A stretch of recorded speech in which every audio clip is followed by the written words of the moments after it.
ముందే కూసిన కోయిలలు వసంతాన్ని చూడకపోవచ్చు, కానీ కోరుకుంటాయి మంచి కాలం ఒకటి మన ముందు నిలవాలి.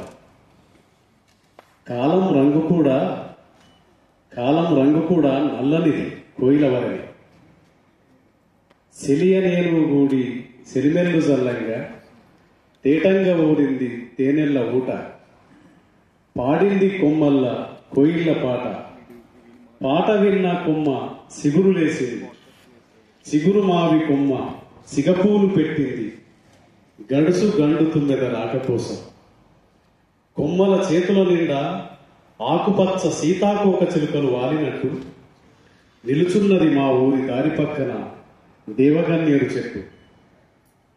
పేనిండ ముండున్న ప్రేమతో చేరదీసి బంగారు పూలు పూసింది నల్లతుమ్మ. మైదానాలను అడవులు శపిస్తున్నాయి తమ వైపుగా విస్తరిస్తున్నందుకు, తమ కడుపులో చిచ్చు పెడుతున్నందుకు, లోహమృగాలను ఉసిగొలుపుతున్నందుకు అడవులు మైదానాలను శపిస్తున్నాయి. నిన్న రాత్రి వెన్నెల్లో ఆడుకునే లేడి పిల్లలు తెల్లారేలోగా హతమైనందుకు వాటిని కన్నతల్లి దిక్కులు చూస్తూ దుఃఖిస్తున్నది. జింకలు వాటి కాలి గిట్టలతో మైదానాల మీదికి మట్టిని ఎగజిమ్ముతున్నాయి. ఒకవైపు సింహాలు దేవుణ్ణి ప్రార్థిస్తున్నాయి పూటకో కుందేలు ప్రసాదించమని. మరోవైపు కుందేళ్లు ప్రభువును వేడుకుంటున్నాయి నెత్తురు పారకుండా గెలిచే యుద్ధం కోసం. నేల మనిషిని తూలనాడుతున్నది సరిహద్దుల గొలుసుల్లో బంధించబడి.